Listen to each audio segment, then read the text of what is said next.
때는 2000년 4월 12일 오후 4시 25분경 이천경찰서에 다급한 신고가 접수가 됩니다.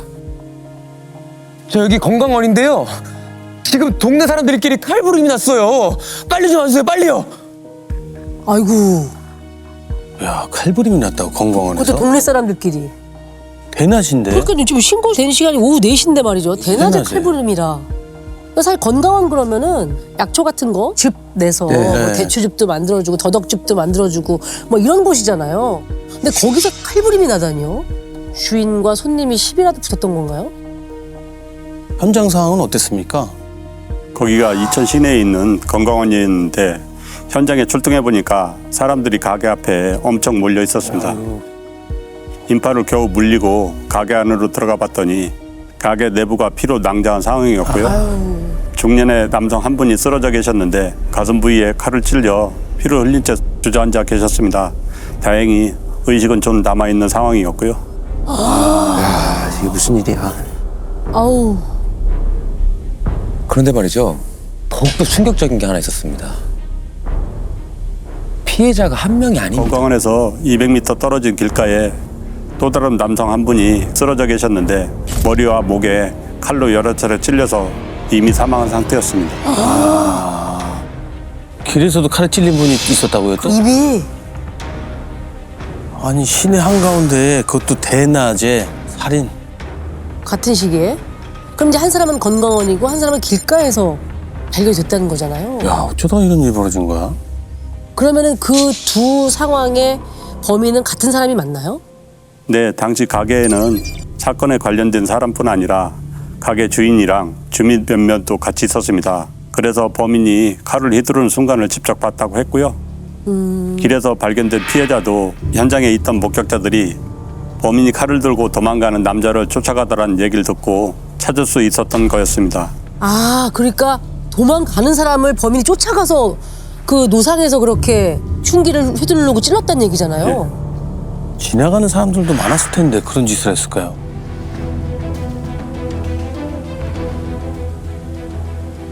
아니 대체 건강원에서 무슨 일이 있었던 거죠? 아, 그게 가게에서 화투판이 벌어졌던 상황이었습니다. 그러니까 화투판이라고 하시는 거 보니까 친목으로 그냥 심심풀이로 했던 수준이 아니었나 봐요.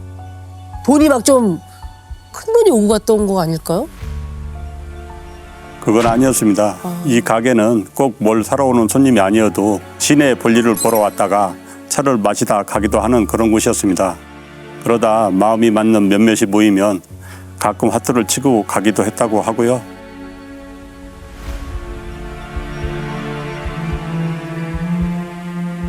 이날엔 5명 정도가 그 판에 앉아 있었다고 했습니다. 야, 근데 어쩌다 살인까지 벌어진 거예요? 그 혹시 개평이라고 들어보셨죠? 아, 개평 알죠. 개평. 화투판이나 이런 데서 돈을 많이 딴 사람이 재미를 쳤으니까 막 판돈을 좀 이렇게 떼어주는 거 개평이라고 하잖아요. 설마 그럼 개평 때문에 이런 일이 벌어진 거예요? 아니 그거 뭐 친분으로 했으면 얼마 안 됐을 텐데 돈도. 맞습니다. 그날 개평을 누가 가져가네 마네 하는 문제로 싸움이 났다고 했는데요. 그 개평으로 주기로 한 돈이 어이없게도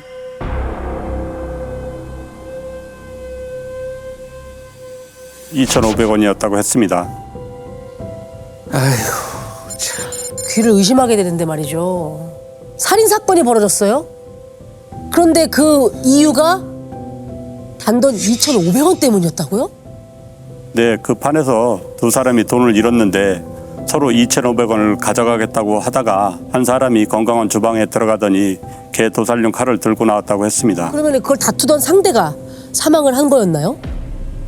네, 두 사람의 싸움을 말리던 분이 칼에 찔린 상태였는데 어머, 개평으로 실랑이를 벌이던 사람이 도망갔다고 했고요. 그 뒤를 쫓아가 다시 칼을 휘두른 거였습니다. 근데 그 가게에 한두 명 있었던 게 아니잖아요. 그러니까요. 화투판에 5명이나 되는 사람이 그 안에 같이 있었고 건강한 주인도 있었고 다른 손님들도 있었던 것 같은데 그 많은 사람이 칼 든 한 사람을 말리지 못했던 거예요? 범인 눈이 순간 돌더랍니다. 살기를 품고 갑자기 막 달려드니까 다들 말릴 엄두도 못 냈다고 했습니다. 범인은요. 당시에 이천에 살고 있던 50대 천 씨였습니다. 근데 이 천 씨는요, 절도와 폭행으로 교도소를 7번이나 들락날락했던 전과자였습니다. 교도소만 몇 7번. 번이요? 네. 상습범이네 그냥. 결국은 살인까지 저지른 거 아닙니까, 그렇죠? 네, 천 씨는 저한테만 이미 2번이나 조사를 받았던 적이 있었습니다. 제가 당시 시내의 우범자들을 관리하고 있었는데 천 씨가 출소 후에 시내에서 간간히 붕어빵도 팔고 구두 닦기를 하고 있어서 가끔 제가 찾아가 지켜봤는데요. 살인을 저지를 무렵엔 천 씨가 건강원에서 개 사육장을 관리하고 있었습니다. 참. 아, 근데 형사님들이 평소에도 예의 주시했다라고 하셨잖아요. 그럼 뭔가 일을 저지를 수도 있다라는 거를 생각을 하고 계셨던 거예요? 그렇습니다. 그 동네에 뭐가 없어졌다 하면 천 씨가 가져간 거였습니다. 키가 작고 체구가 왜소한 편이긴 했어도 눈빛이 매서운 편이었고 욱하는 성질 때문에 툭하면 사람들이랑 싸움 나기 일쑤였습니다. 그래서 저뿐만 아니라 지나가다 천 씨랑 마주치는 형사들은 지켜보고 있으니 잘 살아야 한다고 주의를 주곤 했었습니다. 아, 진짜 우범자였네. 네. 이미 뭐. 시한폭탄이네, 시한폭탄. 모두가 천 씨를 주의 깊게 보던 중이었네요. 그러니까요. 아유, 그렇다고 해도 근데 이걸 어디 가둬둘 수도 없는 거잖아요. 그렇다고 뭐 매일 지키고 있을 수도 없는 거고. 그러니까요. 천 씨가 어디로 갔다고 하던가요? 현장에 있던 사람들 말로는 인근 야산 쪽으로 도망갔다고 해서 수사팀 수십 명이 그 뒤를 쫓아갔고 저는 천 씨 집으로 바로 갔는데요. 집안에 물건들이 흐트러져 있지도 않고 급히 뭘 챙겨나간 흔적이 없는 걸로 봐선 집에 오지 않았던 것 같았습니다. 바로 어딘가로 도망간 거네요. 산으로 도망가서 그 길로 그냥 다른 데로 그냥 사라진 다른 거네요. 데로 간 것 네. 같아요. 근데 어차피 수중에 가진 돈도 없을 거고 갑자기 도주한 거니까요. 그런데 대체 어디로 간 거죠? 그런데 이게 또 어떻게 된 일일까요?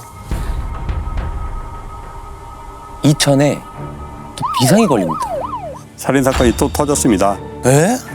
건강원에서 신고가 들어온 지 1시간도 채 지나지 않았던 상황이었는데 건강원에서 약 2km 정도 떨어진 시내 주점에서 주인이 누군가에게 칼에 찔렸다는 신고였습니다. 또 칼이에요?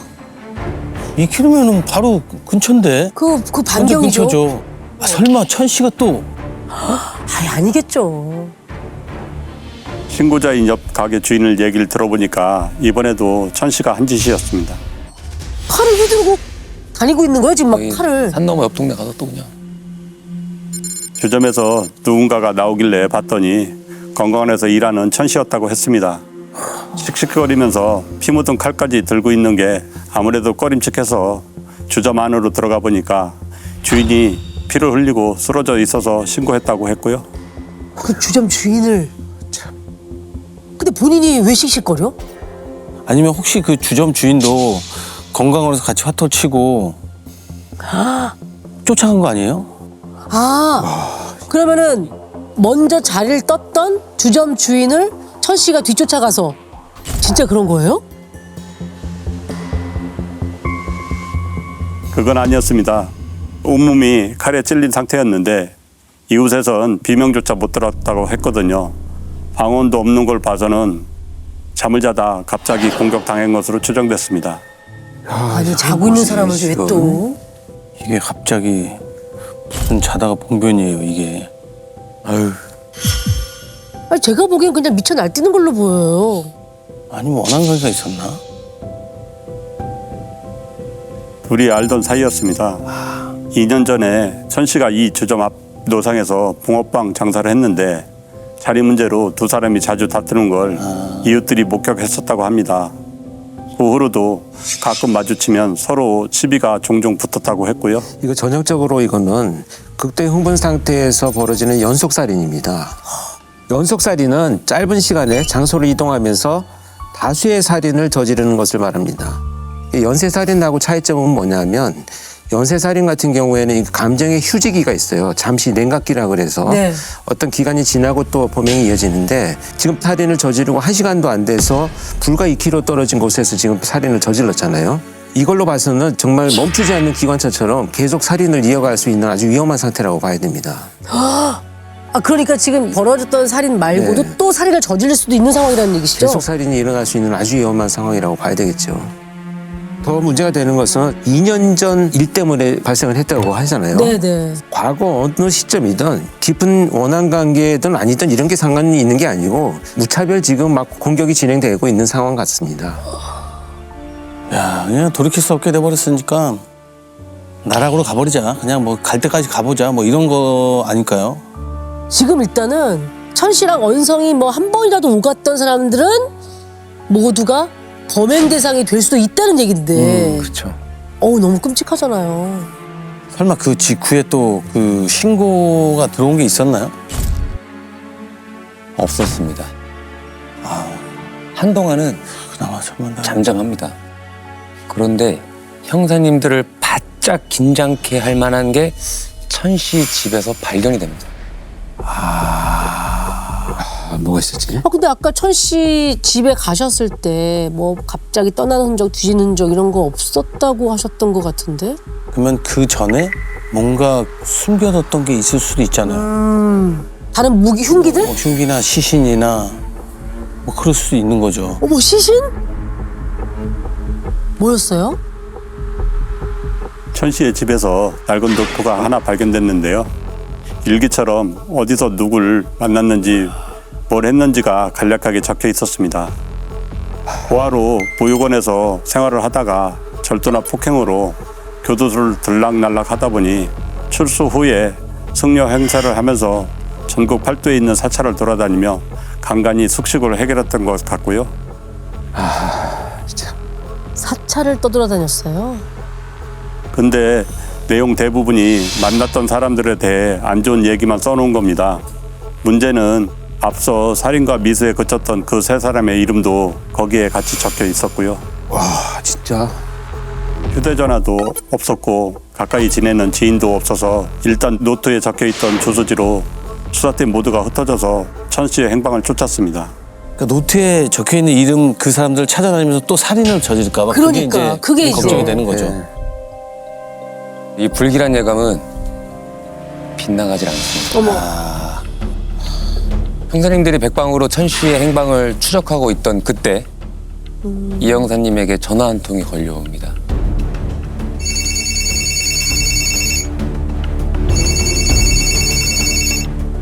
아 어떤 전화죠? 이천에서 같이 근무했던 후배가 제천으로 발령받아 갔는데요. 인근 사찰에서 사망 사건이 벌어져 수사 중인데 아무래도 살인 사건 같고 그 범인이 천 씨 같다고 하는 겁니다. 대천까지 갔군요. 얘가 이제 출사하고 나서 승려 복장을 그쵸, 하면서 돌아다녔다고 했잖아요.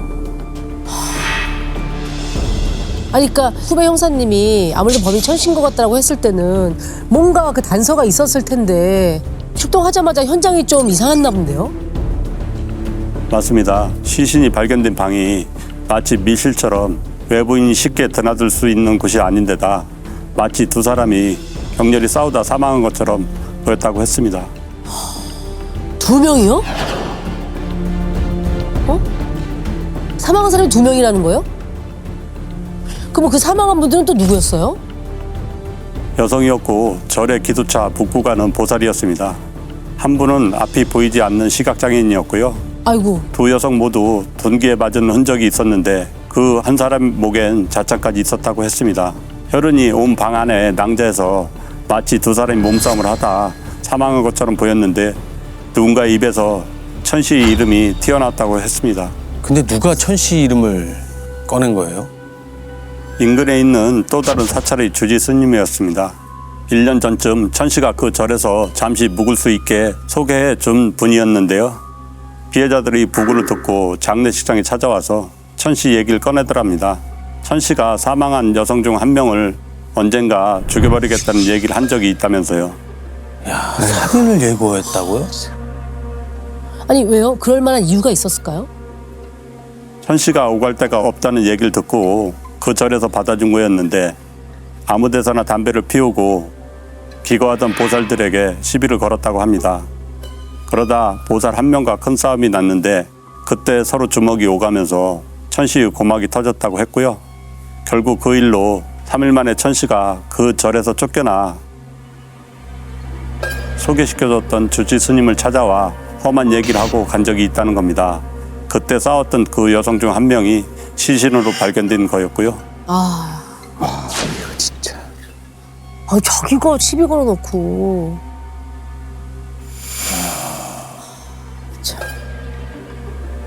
결국은 원인 제공은 천 씨가 한 거잖아요. 그렇죠. 그리고 그게 사람의 목숨을 앗아가면서 복수까지 이게 할 일이냐고요, 이게. 전혀 아니죠. 그럼 아무 관련도 없는 죄 없는 여성 한 명을 더 살해했다는 거잖아요. 그렇죠. 이 사건은 언제 벌어진 겁니까? 이천에서 살인을 저지른 지 이틀 만에 벌어진 사건이었습니다. 이틀 만에요?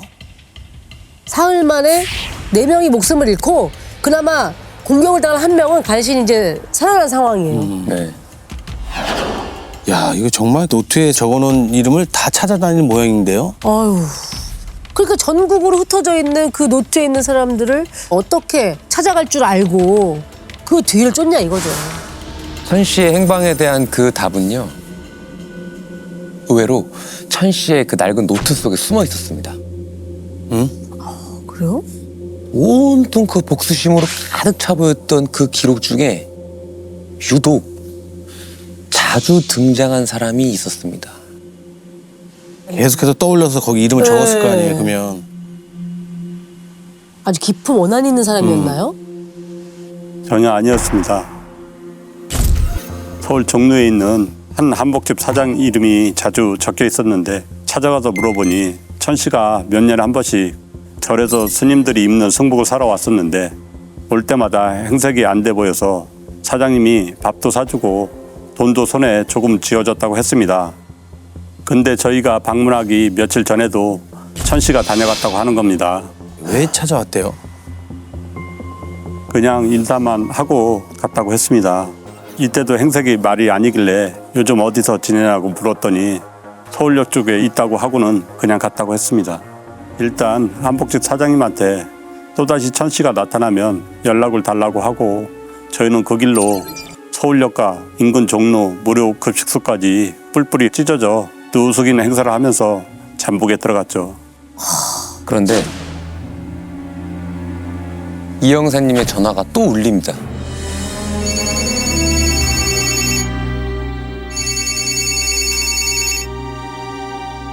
야, 이거 전화 왔다고 할 때마다 야, 이거 가슴이 철렁한다. 그죠? 그러니까 이게 사건이 벌어진 현장일 수도 있으니까. 이게 지금 계속해서 지금 폭주 기관차처럼 멈추질 않고 계속 다니니까. 네. 이분 누군데요?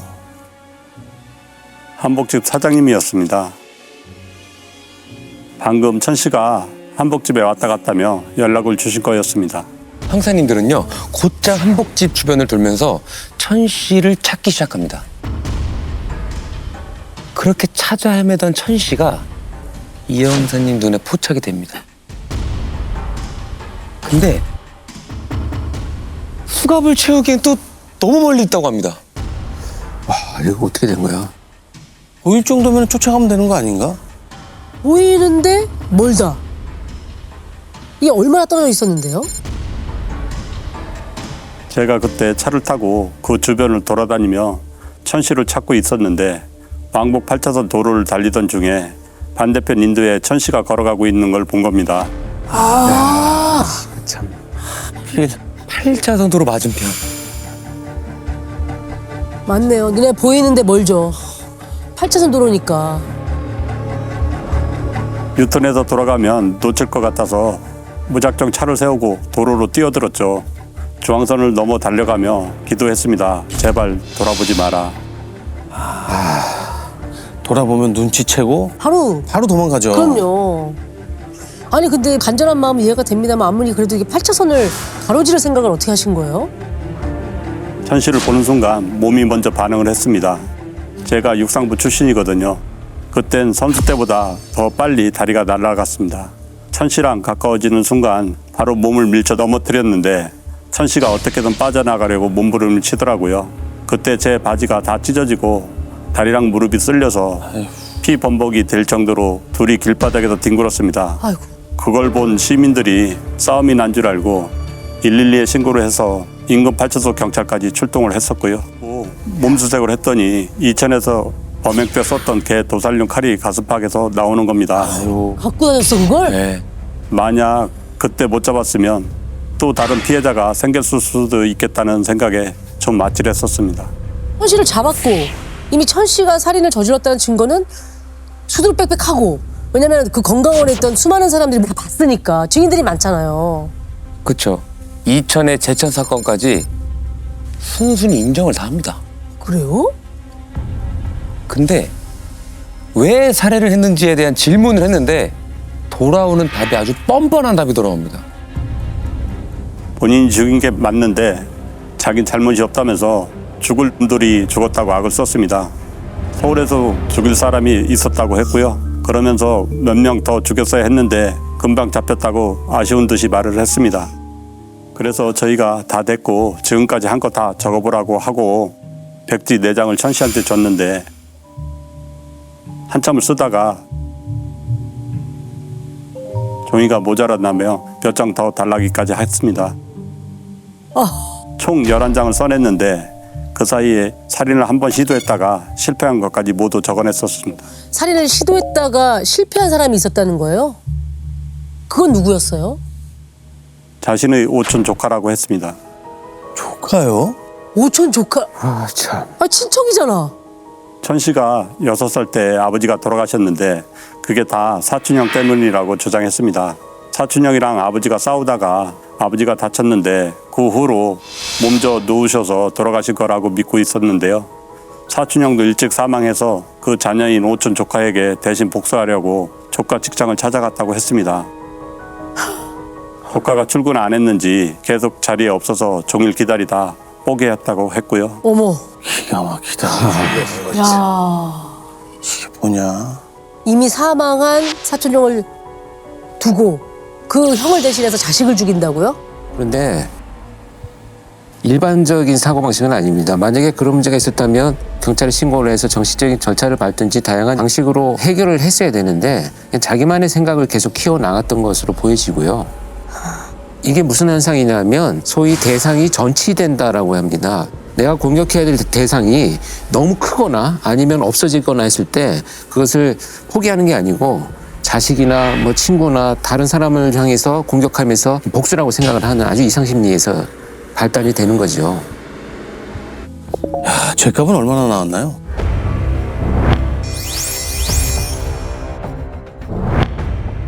사형을 선고받았습니다. 아 근데 사형은 제가 그 우리가 용역하면서 처음 나오지 않았어요? 처음 나왔어요. 처음이에요. 예. 그러네. 그렇다고 피해자나 유가족들한테 이게 무슨 진정한 위로가 되겠습니까? 그렇죠. 이미 네. 사람이 되죠. 죽었는데. 교도소 안에서도 계속 문제를 일으켜서 복역 8년 후에 다시 재판장에 섰습니다. 평소 자기한테 잘 해주지 않는 교도관한테 앙심을 품고 있다가 페트병에 미리 담아둔 뜨거운 물을 부었는데요. 그 건 때문에 면담을 받으러 가던 중 또 다른 교도관 배를 주먹으로 때려서 징역 10개월을 더 받았습니다. 아휴. 진짜 막갑하구나. 사형수니까 뭐 징역 10개월이 더 늘어난다고 해서 자기는 아무 상관없다 이렇게 생각하고 막 사는 거죠 그냥.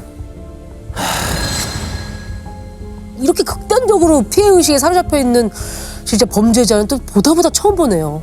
아, 이런 일이 일어나네. 어이가 없네. 어찌됐건 있을 만한 장소를 빨리 파악을 해서 체포하지 않았다면 아마 그 노트에 적힌 사람들이 수많은 피해자가 생겼을 가능성이 맞아요. 있어요. 생겼을 거예요.